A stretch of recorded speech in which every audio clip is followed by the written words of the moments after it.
کمزور ترین روایتیں جامعہ ترمذی میں، ایک پورا چیپٹر ہے کہ اگر کوئی باپ اپنے بچے کو قتل کر دیتا ہے اس کانٹیکسٹ میں، تینوں روایتیں امام ترمذی نے ایمانداری کے ساتھ لکھی، ہر روایت کے اوپر جرح کی انہوں نے کہ یہ اس وجہ سے ضعیف ہے، یہ اس وجہ سے ضعیف ہے، یہ اس وجہ سے ضعیف ہے۔ اور روایت کیا ہے کہ اگر کوئی باپ بچے کو قتل کر دے تو اس کے اوپر کوئی تاوان نہیں ہوگا، اس کی کوئی سزا نہیں ہوگی، ہاں کوئی بچہ اپنے باپ کو مار دے تو اس کے بدلے میں اس کو سزا ہوگی۔ یہ وہ چیز ہے جس کی بنیاد کے اوپر جو ضعیف روایتیں تھیں جنہیں امام ترمذی نے خود ضعیف کہا ہوا ہے۔ شیخ زبیلی زئی رحمہ اللہ تعالی نے بھی اس کی جو تحقیم کی ہے انوار الصحیفہ کے اندر، اس میں ضعیف ڈکلیئر کیا ہوا ہے۔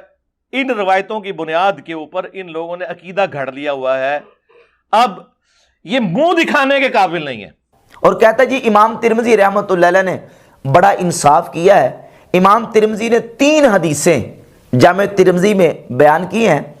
اور ہر حدیث کے نیچے لکھا ہے کہ اس میں یہ کمزوری ہے، یہ ضعیف ہے اور اس میں یہ علت ہے، جبکہ امام ترمذی رحمۃ اللہ علیہ نے جامع ترمذی میں ان احادیث کو بیان کر کے واقعی انصاف کیا ہے۔ اور وہ انصاف یہ کیا ہے کہ مثلا روایت نمبر 1399 ذکر کی تو کہا والعمل علی ھذا عند اہل العلم،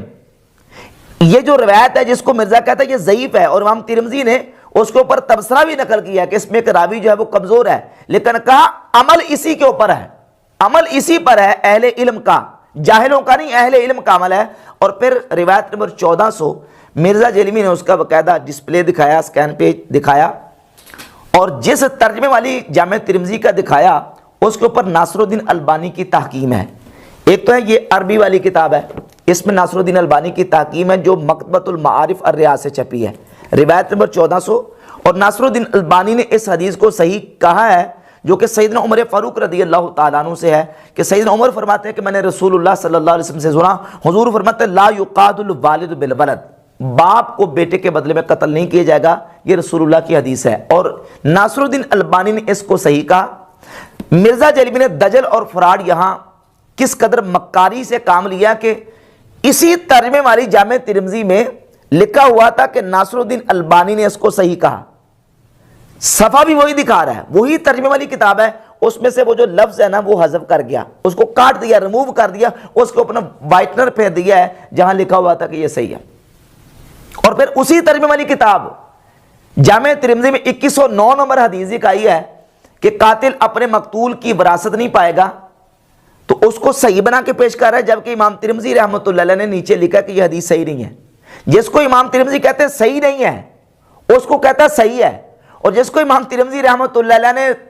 ضعیف نہیں کہا کہتا ہے امام ترمذی اس کو ضعیف کہہ رہے ہیں۔ اور پھر وہ جو تبصرہ ہے ناصر الدین البانی کا باقاعدہ موجود ہے کہ ناصر الدین البانی نے اس کو صحیح قرار دیا۔ اور میرے پاس یہ جو مکتبۃ المعارف ہے الریاض سے چھپی، اس میں بھی روایت نمبر 1400 حضرت عمر رضی اللہ تعالیٰ سے البانی نے صحیح کہا، اور دوسری روایت 1401 نمبر جامع ترمذی میں سیدنا عبداللہ ابن عباس رضی اللہ تعالیٰ عنہ سے ہے، اور اس کو بھی ناصر الدین البانی نے حسن قرار دیا کہ عبداللہ بن عباس فرماتے ہیں کہ رسول اللہ صلی اللہ علیہ وسلم نے فرمایا ولا یقتل الوالد بالولد، باپ کو بیٹے کے بدلے میں قتل نہیں کیا جائے گا۔ اور یہ ایک دوسری کتاب سنن ابن ماجہ ناصر الدین البانی کی تحکیم کے ساتھ مکتبۃ المعارف الریاض سے شائع ہوئی، اس میں حدیث نمبر 2661 اور حدیث نمبر 2662 یہ 2 روایتیں حضرت عمر فاروق سے اور حضرت عبداللہ ابن عباس رضی اللہ تعالی عنہما سے، دونوں روایات کو ناصر الدین البانی نے صحیح قرار دیا۔ تو اس سلسلے میں نبی کریم علیہ الصلوۃ والسلام کے 4 صحابہ سے حضرت عمر ابن عباس اور عمر ابن العاص اور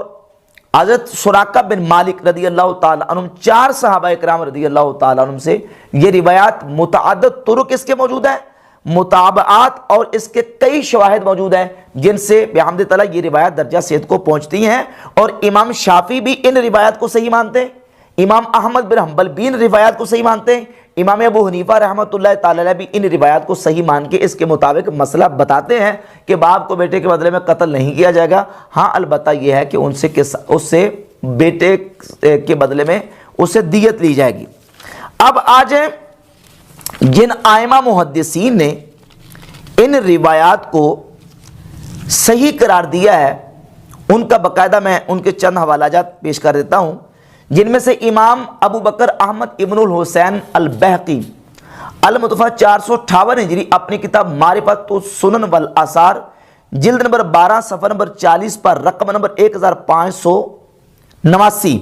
لکھتے ہیں ھذا اسناد صحیح، اس کی سند صحیح ہے۔ امام ابن حجر اسقلانی تلخیص الحبیر صفحہ نمبر 54 رقم نمبر 1687 اس حدیث کو لے کے ہے، اور امام ابن حجر اسقلانی رحمۃ اللہ علیہ نے اس حدیث کو صحیح مانا۔ اسی طرح ان کی دوسری کتاب ہے بلوغ المرام، یہ ہے بلوغ المرام،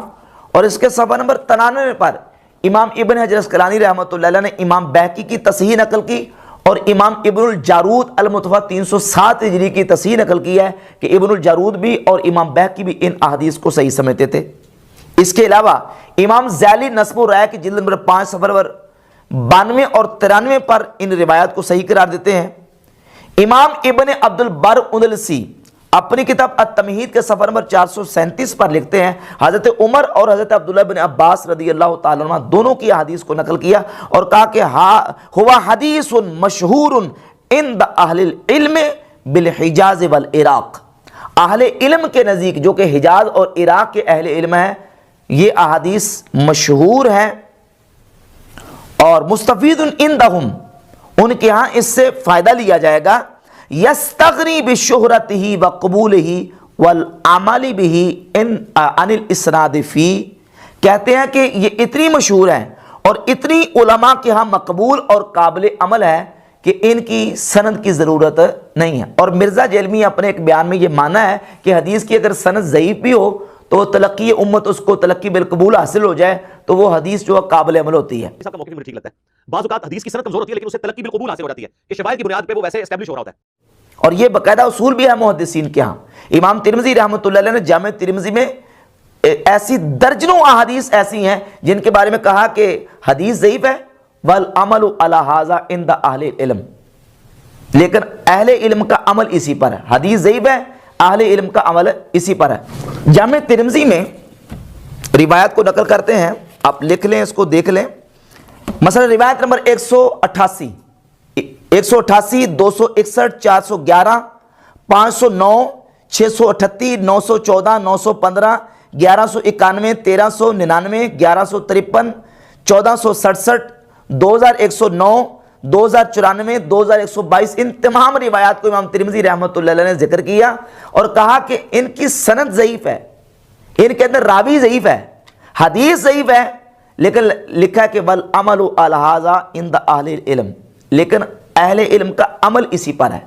تو یہ بات بالکل امام ترمذی رحمۃ اللہ علیہ اور دیگر محدثین سے ثابت ہے، فقہاء سے ثابت ہے کہ حدیث کی سند اگر ضعیف بھی ہو، اہل علم نے اس پر عمل کیا ہو تو وہ حدیث ہے جو ہے وہ قابل عمل ہونے کی وجہ سے معمول بہا ہے۔